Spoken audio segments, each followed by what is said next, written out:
I'm sorry, I don't know what happened. Welcome back. We got interrupted in the first part of this regulations, the digital lenders regulations, or the CBK digital uh, credit providers regulations. So I was explaining that once CBK determines that yes, it will grant the license, to the digital providers, the digital credit provider, it will publish the names on their website and in the gazette, as well as uh, require them to renew their license every year and pay a fee of 20,000 shillings to have their names published as well, or on the website and Kenya Gazette on the 31st of every month. Okay. Also, the license granted under Regulation 5 shall not be transferred or assigned or encumbered in any way without prior written approval of the bank. So you cannot assign the license or transfer it, or inhibit it, or in any way block it from being effective without getting the notice of or the written approval of the bank. A digital credit provider shall notify the bank of any intended changes in its significant shareholding, board, or management structure. So, if there are any changes, remember I said that during application stage, when a digital credit provider is seeking to be licensed by the Central Bank of Kenya, in its application, it will attach all these forms showing the shareholding, the name of their shareholders, the sources of their funds, and their board of management or directors, their responsibilities, whether or not they have any experience. So if there are any changes in the information they submitted, they must notify the bank. Okay, at least 30 days before effective date of such changes or appointments, in case they appoint new officers, new directors. Now, no person shall be a significant shareholder, director, chief executive officer, or a senior officer of a digital credit provider unless the bank has certified the person as fit and proper in accordance with the criteria set out in the third schedule. And that fit and proper test, we looked at the forms in the third schedule, and we saw how the person is gonna be asked whether or not they were fired before whether they were either arrested in any jurisdiction or convicted of fraud, or fired from their position as that officer or shareholder, whether they were so whether the sources of their income and the crimes of proceeds or not, they declare to that fact. So it's quite intensive. There's no way you cannot account for all this, who you are, where you are, or the kind of moral disposition you have, okay, without risking not being able to be granted license, okay. So there can also be an assessment carried by the bank of the moral and professional suitability of any of these people. So of course there will be an investigation of the information you are going to give, because you could easily lie, even though you are required to swear before a commissioner of force or magistrate, declaring that the information you provided is true to the best of your knowledge. Still, you can see that you could easily lie. So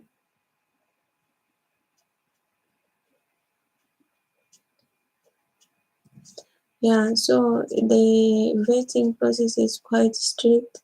They are not playing around, to be honest here. So you can also be disqualified from as a shareholder. You can be asked to release your shareholding from that credit provider.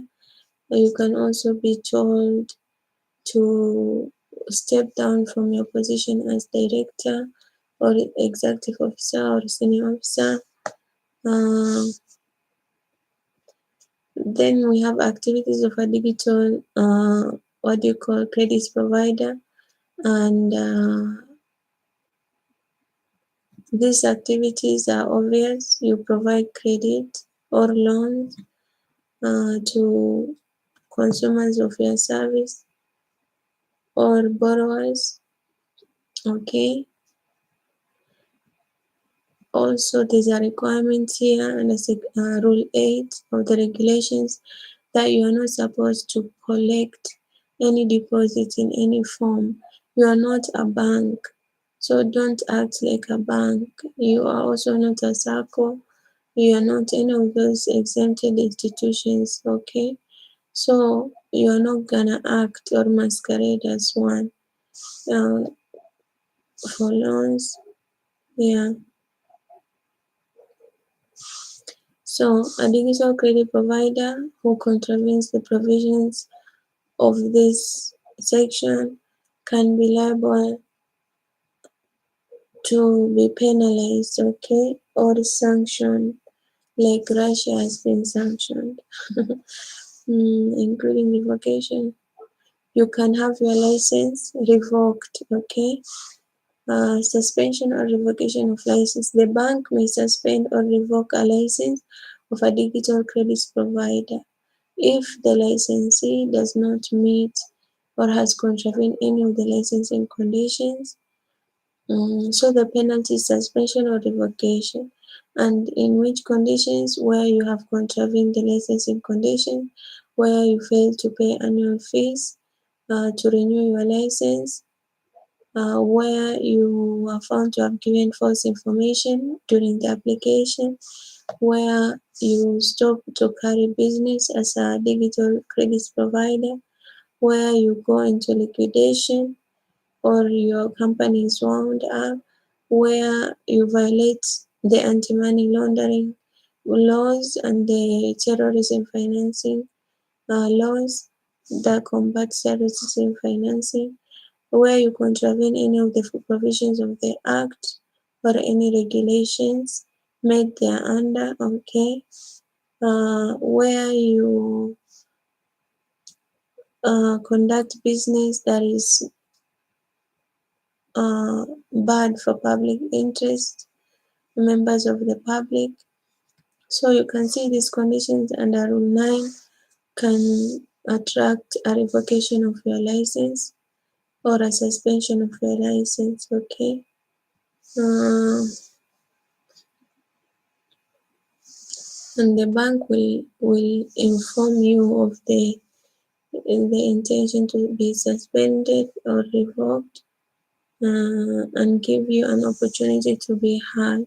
So that is fair. You will be called to defend yourself. The bank shall specify reasons for and period of suspension and will lift the suspension upon the end of that period or terminate the license. The bank shall cause names of digital providers whose licenses have been suspended or revoked to be published in the Gazette and on their website. Uh,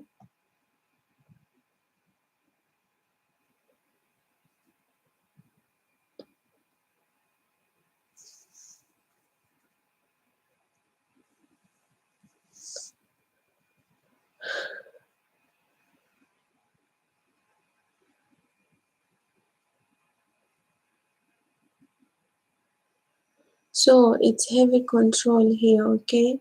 You can't assign or transfer your license without written approval. You can't amalgamate with other businesses without written approval.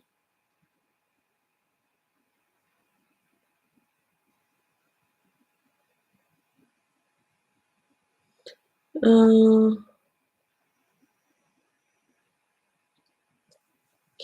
okay.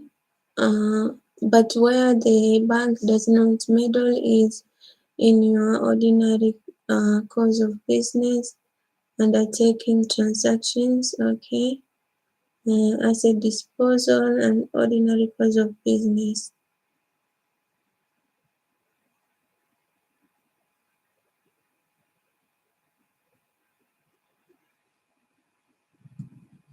So where you want to enter into an agreement with another business for purpose of investment, you will notify the bank. So even if you try to put on board other people, maybe shareholders or businesses, to invest in your business, you have to notify the bank at least 30 days before the agreement. The bank may direct a digital provider to submit additional information and documents. Okay. Now, part 3, governance. A digital credit provider shall practice sound corporate governance principles based on ethics and integrity, good reputation and legitimacy, sound risk management, and compliance. So, governance is all about the standards of practice, uh, or the policies a business entity sets for itself, and the CBK regulates or supervises these regulations, provides the regulations that will oversee the code of practice for what the digital credit provider. A digital credit provider shall have at least one registered office. They will also will not open or relocate or close a branch without written notification to the bank at least 30 days before. A digital credit provider shall permanently display a copy of its license in all its places of business. Digital credit provider shall put in place appropriate policies, procedures, and systems to ensure confidentiality. So, confidentiality of customer data or information and transaction. This is where data protection policy comes in. Then we have the digital credit bureau shall not share customer information without consent. So this is just data protection, the rules and regulations. If you don't know what I'm talking about, you can watch my video on which I made on this channel some months ago, I think last year, on Data Protection Act, and it has all these conditions of handling personal data of customers or consumers, and the requirements of consent if you want to share the data or you want to use it, the requirements for privacy, confidentiality, and all that business. Uh, so it's all about policies of data protection and confidentiality, privacy policy. Uh,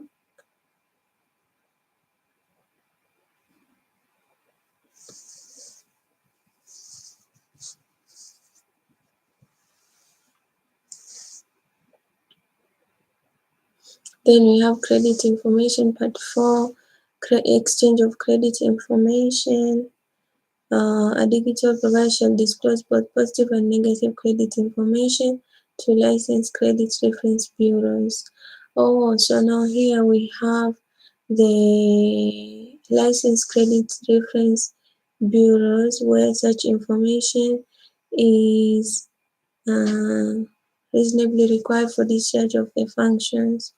Okay, so now, a digital credit provider may obtain credit information of its customers from a licensed credit reference bureau, the CRB. Okay, so CRB is overlooking the what? It records any entries of people who have debts, unpaid debts, and sometimes when you are applying for jobs, you are required to have your CRB CRB certificate to show that you don't have any pending debts. So you can see here that I think before the digital credit providers could not have this cooperation with the CRB because of the fact that they are unregulated and their low income and all those things. So, but now that they are in the business, it comes with the benefit that they have low risk for defaulting borrowers who refuse to pay back loans. They can be put on the CRB, okay? Mm,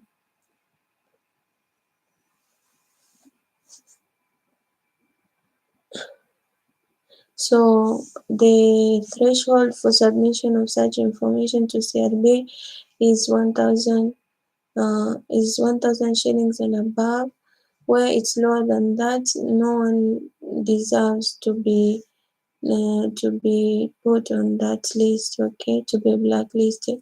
A digital credit provider submitting credit information shall ensure that the information is accurate, timely, and complete. A digital credit provider who intends to furnish negative information with respect to a customer will notify the customer of the intention to submit the negative information at least 1 month, okay, 30 days before submitting the negative information, to give them maybe a period to pay up and avoid being blacklisted. And if there's a shorter notice, it should not be less than 7 days.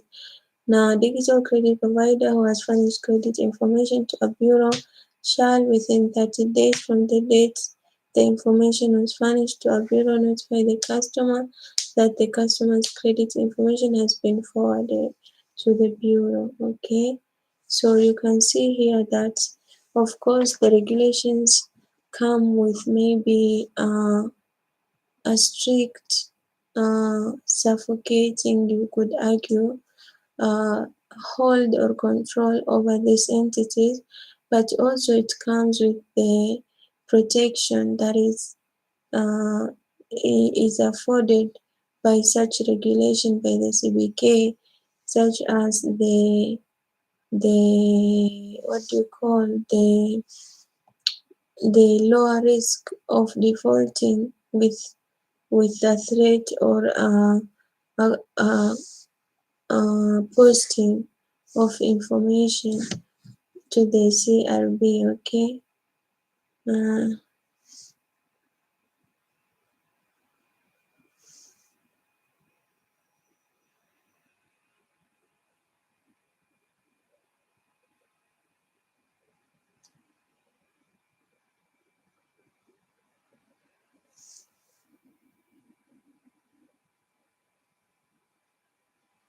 so also there's indemnity that is offered to these credit providers, okay, as well as CBK and anyone who is acting, and CRB, okay, who is acting in accordance with these regulations. They are indemnified from being sued, okay, for any act or omission as long as they are enforcing these guidelines. Uh,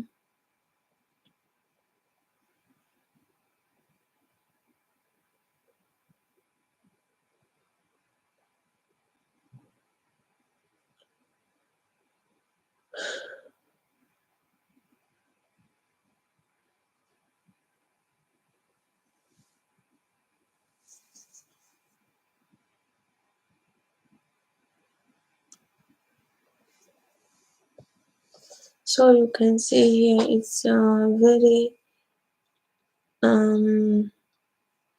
everything is very much what do you call explained and provided for. So part 6 is on digital credit business. Rule 16, a digital credit provider may extend loans to its customers subject to its credit policy and any other requirements issued by the bank and clearly state the terms and conditions. So a digital credit provider can extend the loans to its customers and on such terms and conditions. A digital credit provider may in its credit policy set parameters for determining borrower credit limits.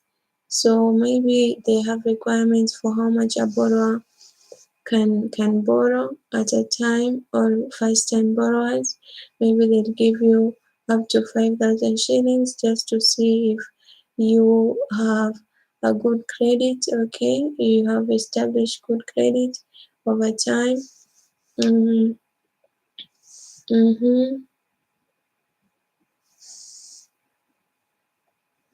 So if a borrower wants to introduce a new feature, a new credit product, they can only show with the bank's approval. Okay, written approval.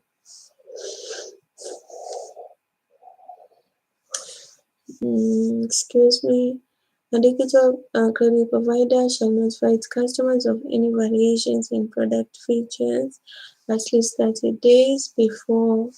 A digital credit provider shall not advance credit to a customer before it has taken the steps to assess customers' credit worthiness. Okay. Mm, Credit appraisal. So, Rule 19: a digital credit provider shall be limited in what it may recover from a customer. Excuse me, with respect to a non-performing loan to the maximum amount under paragraph 2. So a digital credit provider shall be limited. Okay.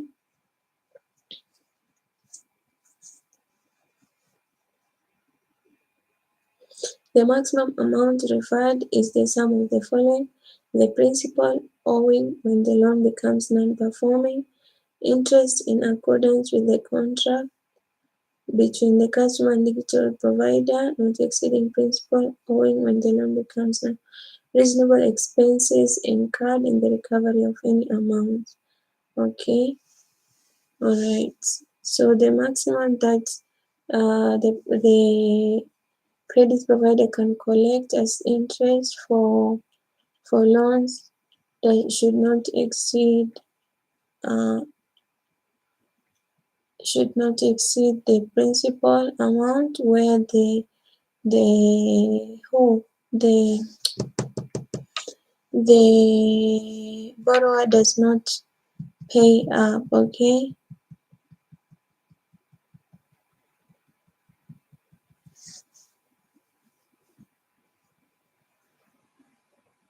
Now, this regulation shall not apply to limit any interest under a court order accruing after the order is made.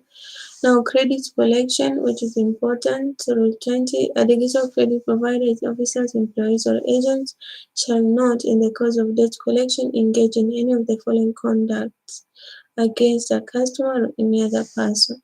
Remember, before this, the digital credit providers were largely just they use whatever means that were available to them to secure payment of their loans, okay, uh, from the customer or the clients. They would harass them with calls, they would write emails, they would uh, access their employers' contacts through some data breach, and without consent, and just tell the employer that your employee has not paid a debt. So there's some haphazard uh, you know way of doing things here. But now Rule 20 of the regulations is providing a light, shining a light on this. And we see here that a digital credit provider or their employees cannot do the following things. Number one, they cannot use threat, violence, or other means to harm the person or his reputation or property. They cannot use obscene or profane language sent to the customer or the customers family, friends, contacts, or references for the purpose of shaming them. They cannot threaten or shame their customers. They cannot access the customer's phone book or contacts and other phone records for purpose of sending the contact list messages in the event of untimely payment. So all these things that are here are what the problems that were occurring before. Okay, use of threats, use of breaching contact list, sending messages to the family, the employer, emails, all these things, they were not, it's not what the CBK envisions as the environment for financial payments systems, okay, in Kenya, okay. Access the customer's phone book. They cannot post customers' personal information online on any Facebook page or in any media, or to shame them. They cannot make unauthorized or unsolicited calls or harass the customers with messages. They cannot improper or unconscionable debt collection tactics, method, or conduct. They cannot any other conduct whose consequence is to harass, oppress, or abuse any person. So no harassment, no threats, no violence, no calls or messages that are unsolicited, no shaming. Now, so that is rule 20, which is very interesting, really, considering that before they could do all these things, now they can't. Now, part 7, consumer protection, transaction receipts, customer complaints resolution. A digital credit provider should generate and issue a receipt of or any acknowledgement of transactions. A digital shall provide, upon request by the customer, any statement of transaction carried out by the customer with them. A digital credit provider shall establish complaints redress mechanism, including a channel for communicating customer complaints. A customer complaint shall be resolved promptly, okay, or within 30 days. Digital credit bureau shall keep a record of all complaints. Who fails to comply with this regulation shall be liable to assessment of penalties. So will be penalized or sanctioned for not complying. A digital credit provider shall put in place systems and processes for purposes of minimizing disruptions and ensuring business continuity. Okay, a digital credit provider shall use systems that are secure and reliable and which ensure information confidentiality, integrity, and availability. Okay.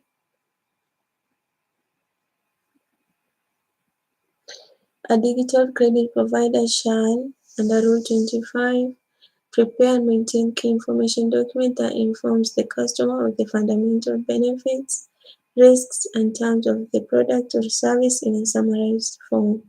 So we have all these rules here. What a credit provider should do, you should keep records, you should make available statements of transactions, prepare documents that or fact sheets which help the customer uh, understand the benefits, terms of service, in a summarized form. So make your terms, conditions accessible to the customer, ensure that any information given to customer is clear and transparent and accessible, ensure that the products and services are updated, okay, and available on websites, ensure that it discloses the branches, websites, advertisement materials, communication, okay, that on all these channels that they are being regulated by the CBK, disclose identity in correspondence, documents, and other written instruments that it issues. Okay, educates its customers on services and products. Okay, and tell them about how to keep their PIN secure, not to share maybe their PIN. Now, a digital credit provider shall only access and collect customer information as is required reasonably for the customer's credit appraisal or creditworthiness, approval, disbursement, and collection. A digital credit provider shall provide the customer with an opportunity, feature, or function for opting out of marketing messages by the digital credit provider. Okay.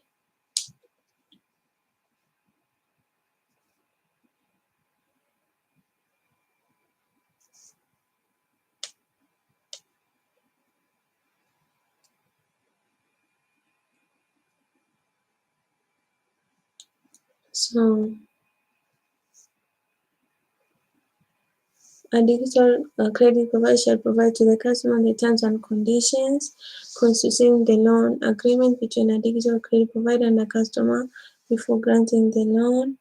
Terms and conditions shall be clear, shall contain the loan amount, the charges of interest, the interest rate, charges to the loan, the date on which amount of credit and interest is payable, total cost of credit, annual percentage rate of interest, and customer complaints handling channels and procedures. Okay, the terms and conditions shall be clear, simple, and accessible. What else? Okay, so the terms should not be changed. Then the credit provider should not conduct any false advertisement. Okay.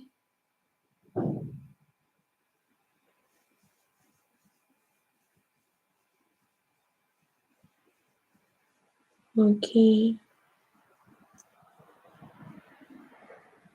So they cannot change their pricing model, their interest, their interest rate without the approval of the bank. So you can see here, the bank is holding them in place. Okay. There is no air. I remember the song No Air, No Air. That is how it feels like here. A digital credit provider shall not increase charge or credit limit or have a provision in the agreement with customer that varies the credit terms. Uh-huh. Unless they have given notice to the customer, 30 days notice, and the customer has accepted the change. So we also have the anti-money laundering and combating the financing of terrorism regulation part, which said that the sources of funds must be clean. Okay. Yeah. So you must comply with the Process of Crime and Anti-Money Laundering Act 2009 and the Prevention of Terrorism Act 2012 and the relevant regulations and guidelines. A digital credit provider who fails to comply with the Process of Crime and Anti-Money Laundering Act and the same and they will be liable to the central bank.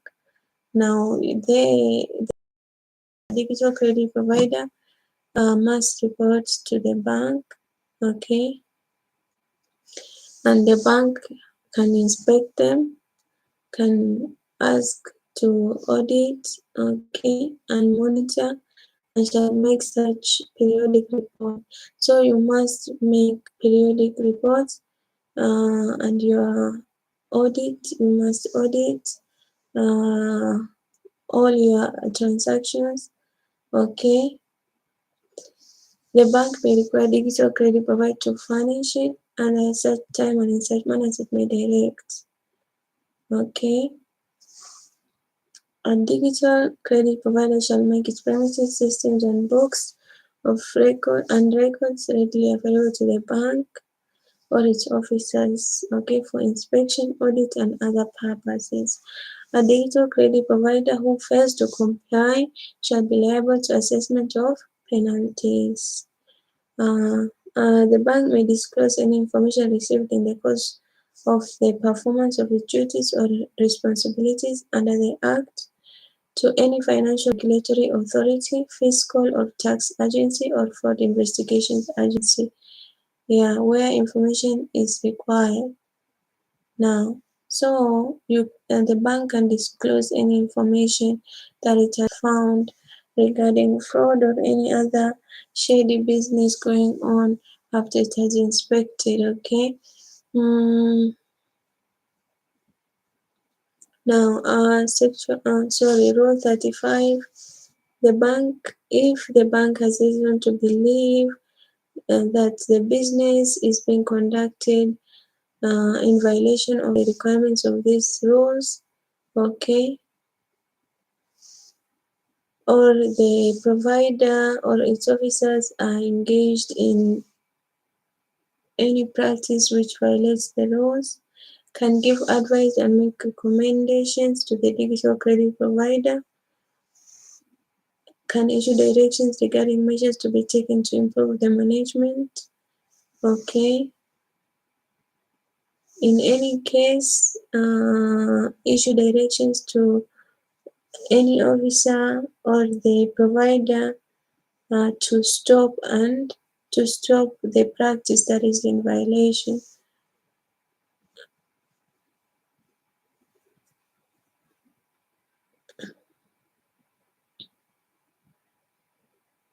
Yeah.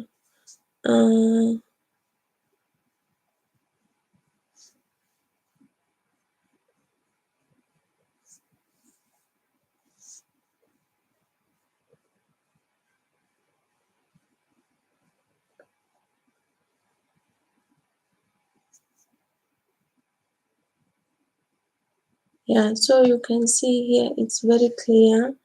There are no stones left unturned, okay?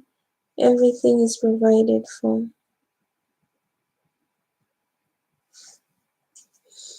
Now, part 10 is enforcement. Every digital credit provider or any other relevant party shall comply with the provisions of the Act. These regulations or any other regulations or guideline issued under the Act relating to digital credit business. In addition, the regulations, every digital credit provider shall comply with every directive or direction given by the bank in every condition. Non-compliance attracts sanctions. Sanctions can be monetary penalty, not exceeding 500,000 shillings, not exceeding 10,000 shillings, where there are additional suspension from office of the non-compliance digital credit providers director. So you can be suspended as a director, disqualified as a shareholder, undertake more frequent inspections, digital credit provider, or order the digital credit provider to submit to the bank within 45 days, plan to resolve deficiencies, suspension or revocation of license, any other action. So if ever you wonder what kind of enforcement mechanisms the bank has in place, this is the orders or directions they can give, the sanctions, the highest being suspension or revocation of the license, of course. Um, Rule 38, enforcement administrative sanctions prescribed in Regulation 37, and any other administrative action pursuant to these regulations may be imposed on a digital credit provider or any other relevant person in any of the following instances. So we have here everything nice, looking good, wonderful, and fantastic.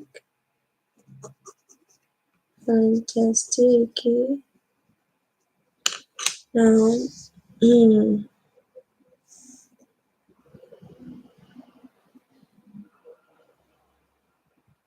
so these sanctions I have mentioned above or before just now apply where you don't comply or you violate the regulations that are here in the regulations, where you don't comply with guidelines issued under the CBK Act, where you refuse or fail to comply with the regulations or just simply feel like you don't really like to follow the rules.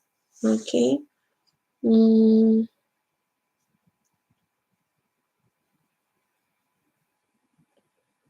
all right. So frequency of violation of the rules is also one of the factors the CBK will consider when issuing sanctions. Whether you are able to remedy your actions, whether you are able to correct or follow the CBK recommendations, whether the person is a high officer or a law of an employee, whether the violation was remedied or rectified, whether the financial condition on the size is big or small. Okay. Uh, so the sanctions will be given on a case by case basis. Yeah, because circumstances differ. What else?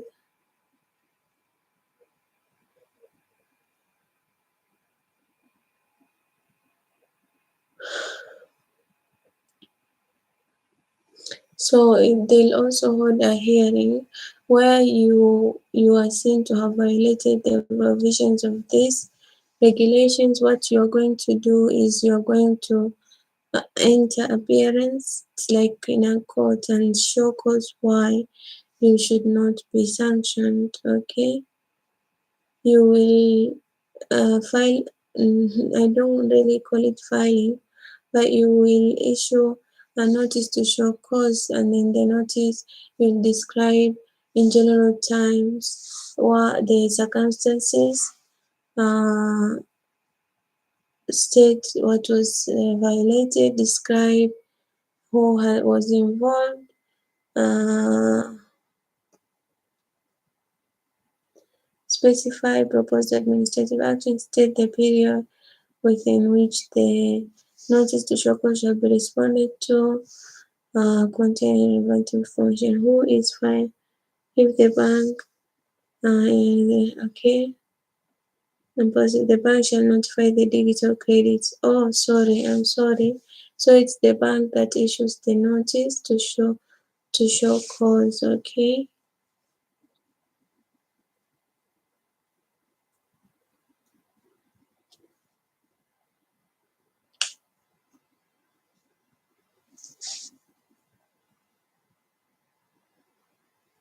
So the bank will notify or issue this notice to the credit provider to come before them and show why they should not be sanctioned, okay?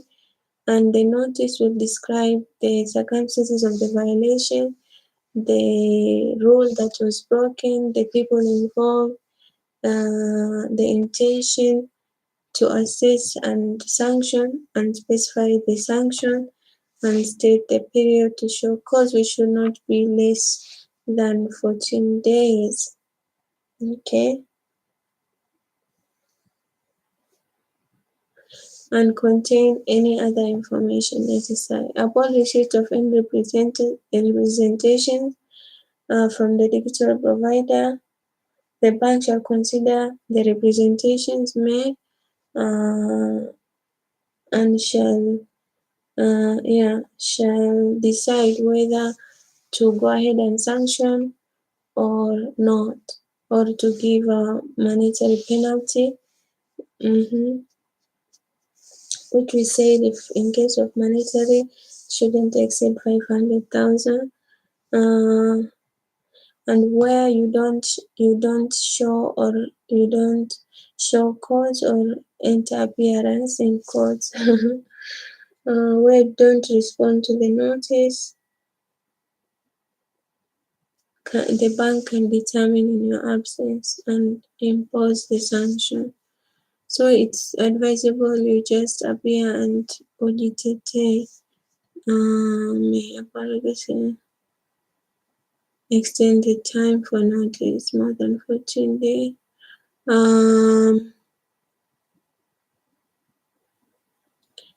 So the notification for sanctions, where the CBK sanctions, it will notify the provider, okay, of the violation for that was done, and the judgment and the nature of sanction, and when it will become effective.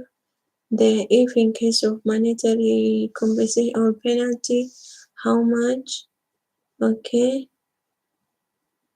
In case of the monetary penalty, in what time they're required to pay, and consequences of non-payment, any additional sanction or penalty that may apply if violation continues, or if the money is not paid, any other information. Okay.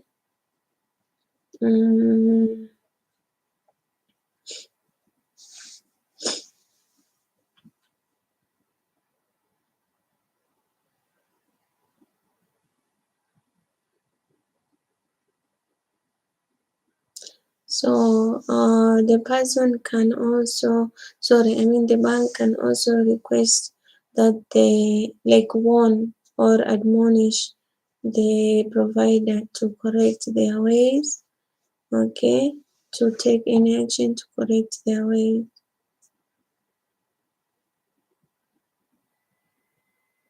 And shall specify the period of the remedial action that when it should be taken, and the consequences, of course, for not taking. Then part 11, we have review.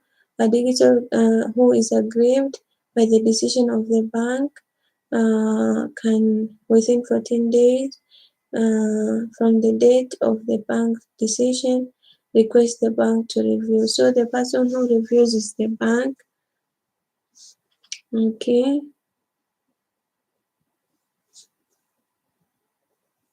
Okay.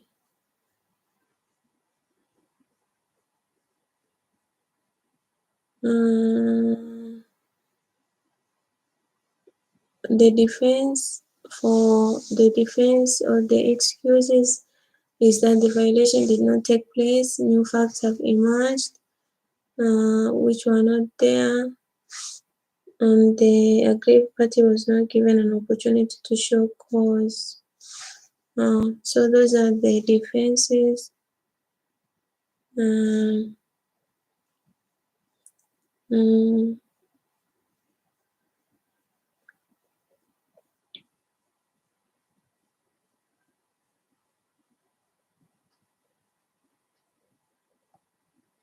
then it will give its decision. Part 12, other provisions, aggregation of monetary penalties, application of monetary penalty to each violation, civil debt. So any unpaid monetary penalty shall be a civil debt and may be recovered by the bank through maybe auctioneers, attachment of property, I don't know. So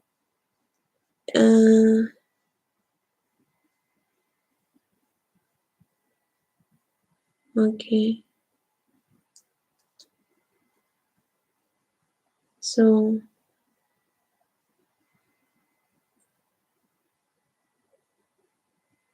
So now the transition clause or the transition regulation is that under Rule 59, you are supposed, if you are already working, of course there are many businesses working who are not regulated now. Because of these regulations, they're required to apply for licensing, all right, within 6 months, okay, from now. Asian, okay. All right, then we are done. That is the regulations. I hope you have enjoyed the new information.